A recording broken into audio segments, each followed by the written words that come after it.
Saya sekali, hadirin sekali. A'udzu billahi minasy syaithanir rajim. Bersama-sama. 1, 2, 3.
Dan barang siapa yang berpaling dari peringatan Allah, maka dia pasti menjalani kehidupan yang sempit. Kenapa hidup kita gelisah?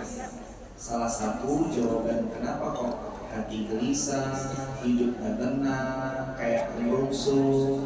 Padahal kita tuh udah berusaha ngatur ritme sebaik mungkin, tapi ternyata kok masih ada aja geronjalan yang membuat hati kita gelisah. Ternyata ayat ini jadi salah satu jawabannya. Apa jawabannya di ayat ini? Kita dikasih tahu hidup kita gelisah karena satu faktor di ayat ini, berpaling menjauh dari Allah. Itu nomor satu. Hadirin, saya mau cerita. 2010 pernah ada kejadian dari salah seorang jemaah yang bercerita menikah, beliau usianya muda belia, kemudian hamil. Ketika sedang hamil ditinggal oleh suaminya dengan tidak bertanggung jawab. Lalu sedihnya bukan main. Tahu kan rasanya ditinggal pas lagi sayang-sayangnya.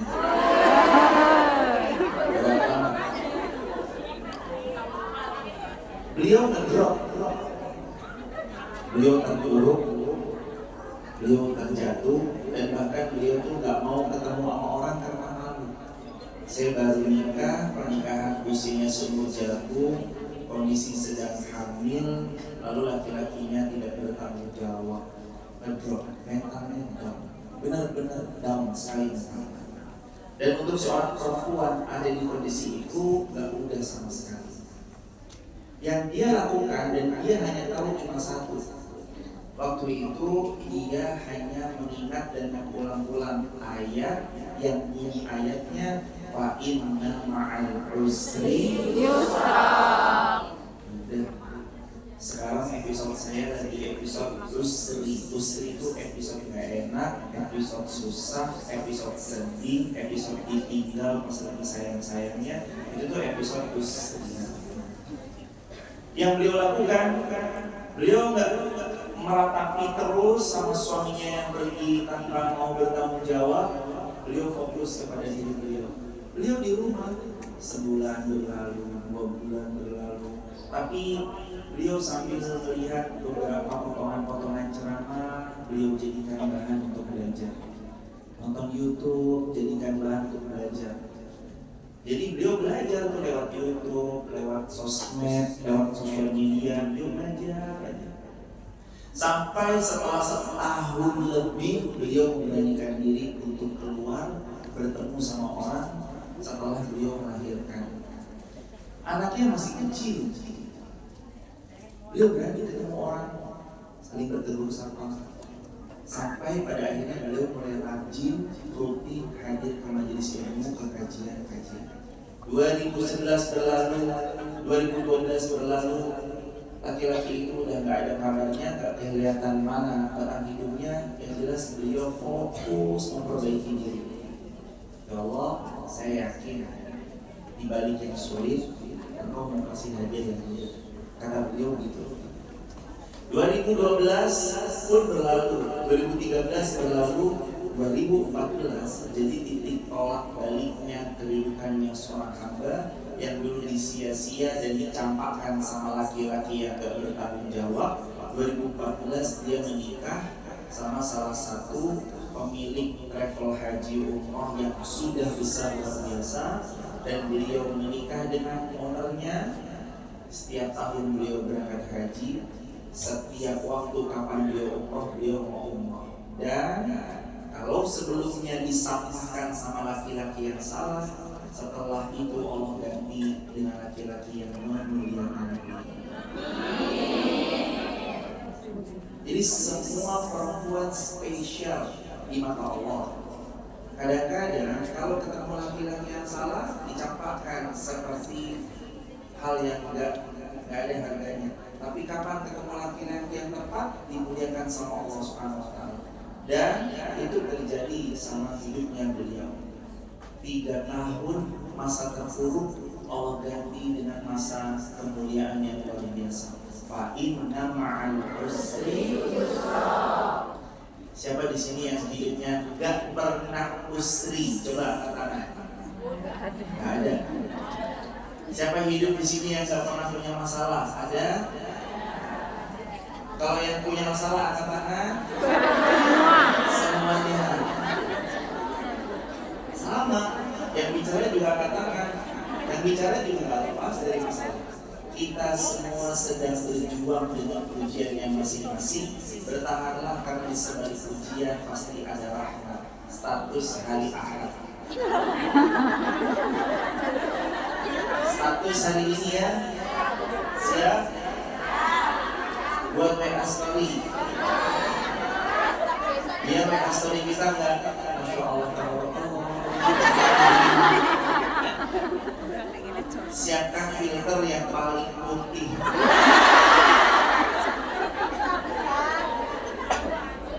Sudah? Hidup punya banyak episode. Episode terbaiknya adalah ketika kita terus baik sangka sama Allah, sekalipun kita sedang dalam ujian yang sangat berat.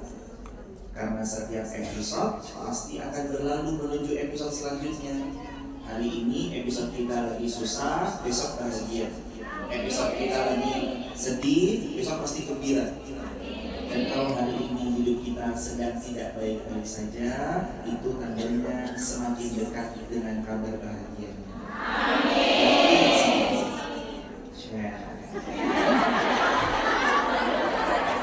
Kita akan buat status 7 hari ke depan. Setuju? Baru berapa status? 1. Status kedua. Belum.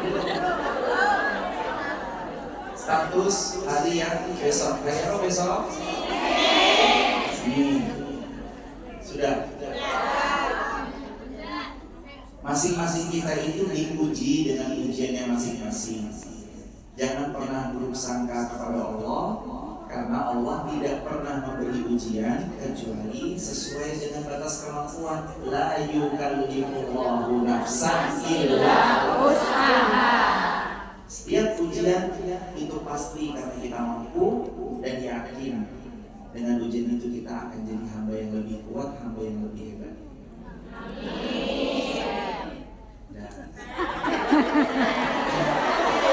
Buat fokus kaji lagi. Nanti kalau ada waktunya buat quote, kita buat update status lagi yang ketiga. Tapi sekarang fokusnya balik ke kajian tadi. Wa man a'rada an dzikri fa inna lahu ma'isyatan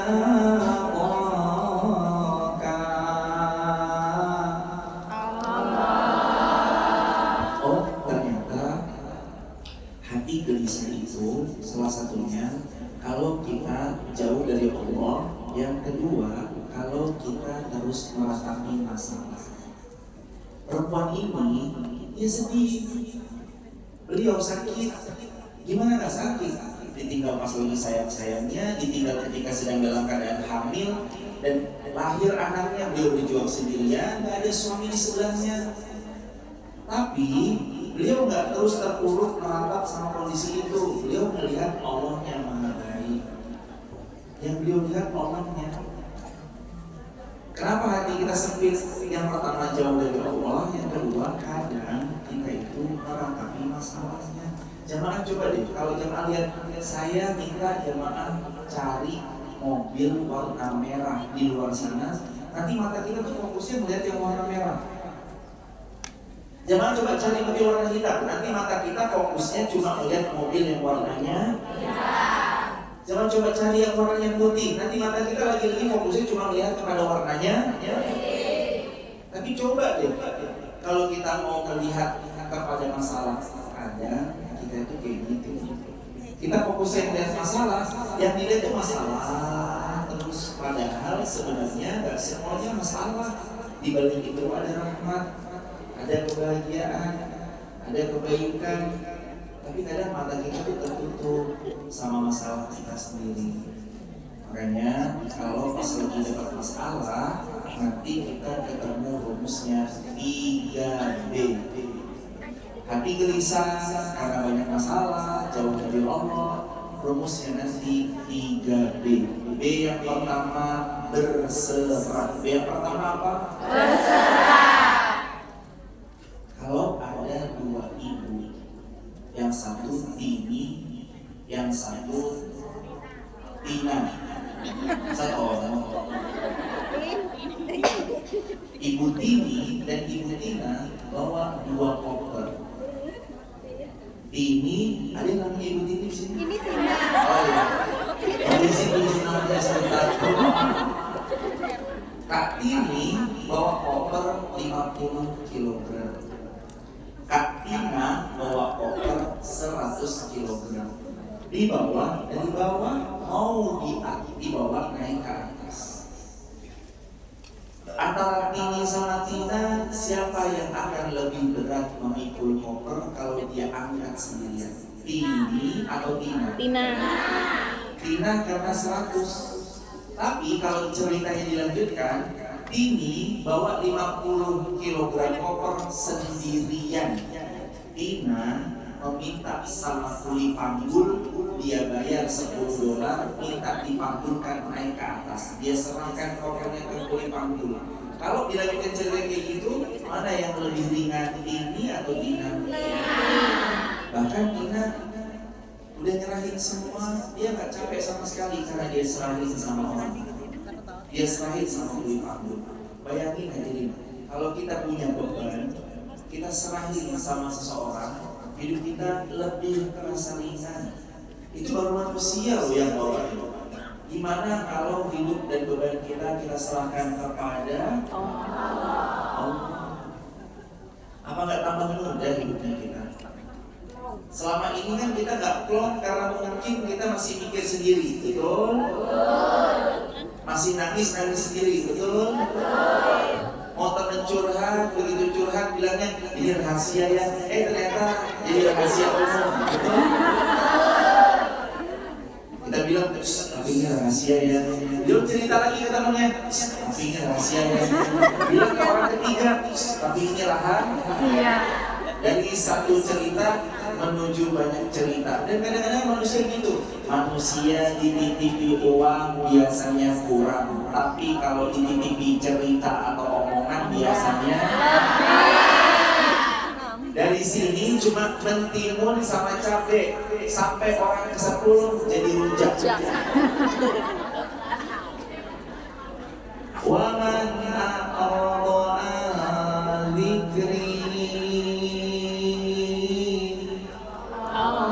fa inna lahu ma'isyatan dhanka.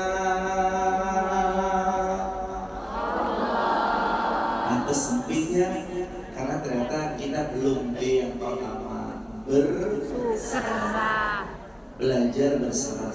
Jemaah, ada pohon ini sedang mau tumbuh, sudah batangnya kokoh, ada beberapa ranting, tiba-tiba rantingnya ditebas, tertebas rantingnya. Tapi pohon ini nggak sibuk. Kenapa kamu tebas saya? Kenapa kamu patahkan ranting saya? Kenapa kok kamu potek daun saya? Kenapa kok kamu nggak pengen banget saya tumbuh berkembang? Enggak. Pohon ini sibuk menghujam kuat akarnya. Pohon ini sibuk tumbuh lagi batangnya. Pohon ini sibuk rantingnya banyak-banyakin. Lalu dia sibuk berdaun, daunnya rimbun, lalu berbunga, lalu berbuah, buahnya dipetik sama orang yang dulu pernah menebas dan memangkas ranting batang pohon tersebut. Coba kalau kita nggak sibuk, selalu meratap sama masa lalu yang kita punya, insya Allah nanti ada jalan baik yang hari ini kita lihat. Saya dengar kok jemaah, setiap perjalanan pasti punya ceritanya. Dan selamanya mungkin kita akan di sini, mungkin ada fasenya akhirnya kita harus balik kampung dan kita melihat, oh masjid TST, tempat penuh kenangan. Saya dulu ngaji di sana, saya berusaha jadi baik di sana. Meskipun kadang-kadang ada aja godaan-godaan yang tidak diinginkan. Tapi ya udahlah, hidup memang terus berproses. Gak ada yang benar-benar baik-baik aja. Semuanya lagi diuji dengan ujiannya. Kita tuh kalau pas ada ujian berpikirnya masalah, cobaan, nanti fisiknya kita ngedrop. Bukan cuma pikiran ya, fisiknya juga ikut ngedrop karena kebeban. Tapi coba kalau pelan-pelan dirilis. Tahu butterfly hug itu sering-sering peluk diri sendiri kayak gini. Tangan kanan memeluk bagian sisi yang sebelah kiri, tangan kiri memeluk sisi bagian sebelah kanan. Bilang makasih. Berapa kali kita makasih sama orang sering. Makasih ya Mbak, makasih ya Mas, makasih ya Dek, makasih ya Kak, makasih ya Umi, makasih ya Bunda, makasih ya senior, siapa misalnya bilang. Kita sering bilang makasih, tapi kadang kita lupa berterima kasih sama diri. Padahal seni hidup terbaik yaitu berterima kasih sama diri sendiri. Jangan bisa maafin orang, tapi nggak bisa maafin diri sendiri. Apalagi kemarin, kan Syawal ini kan juga masih ya bulan-bulan Syawal ya. Syawal identik dengan saling memaafkan. Bisa maafin orang, tapi kenapa nggak bisa maafin diri sendiri? Kamu tuh harusnya dia ngomong sama diri sendiri, nyesel banyak hal. Jangan. Kalau kita bisa maafin orang, harusnya kita juga bisa maafin diri. Dan tahu nggak nih? Maaf tanpa lisan sulit dilakukan, betul? Apalagi maaf tertinggi. Kalau jamaah bisa lakuin maaf tertinggi ini, jamaah keren banget. Apa maaf puncak tertingginya? Puncak tertinggi memaafkan adalah bisa memaafkan musuh bebuyutan. Sudah belum? kampungnya Ustaz. Nah, saya udah minta maaf, tapi dia nggak mau maafin. Itu gimana? Ketika kita belajar jujur, kesatria, berani minta maaf, pihak beliau belum mau maafkan, urusannya dikembalikan ke Allah. Yang penting kita yang udah berjiwa kesatria minta maaf. Atau saya udah maafin Ustaz, tapi saya belum bisa melupakan kalimatnya kayak kalimat-kalimat sinetron. Ya udah maaf bagimu. Kalimat-kalimat yang kayak gitu sebenarnya kalau kita yang penting udah maafin aja. Masalah bisa maafin, masalah bisa melupakan atau belum, proses. Waktu itu akan rilis, dada kita tuh akan lapang seiring berjalannya waktu. Dada kita tuh akan membesar seiring berjalannya waktu. Contoh misalkan kalau ada air putih segelas, isinya nih air putih, ketetesan tinta hitam dari spidol 1 tetes. Pertanyaan saya, kira-kira airnya berubah warna apa? Kenapa berubah? Karena dia cuma 1 gelas. Wadah itu sempitnya cuma 1 gelas. Tapi kalau laut, samudra luas, ketetesan 1 tinta hitam spidol kira-kira berubah hitam nggak warnanya? Nggak berubah. Tiba-tiba baru ngomong air langsung datang. Ini contoh. Air ini tertetes 1 tinta hitam berubah menghitam karena wadahnya kecil, sempit. Tapi kalau dia luas, seluas samudra, tertetes 1 tinta hitam nggak akan berubah warnanya. Kenapa? Karena luas. Hati sama itu. Kalau hatinya kita sempit, fa inna lahu ma'isyatan dhanka. Hati yang sempit membuat sedikit kata-kata berubah suasana hati kita. Cuma gara-gara status orang, dia mah nggak niat nyindir kita, kenal juga enggak, cuma kebetulan lewat aja di FYP sosial media. Kok tiba-tiba kamu nyindir aku ya? Kita kenal juga belum.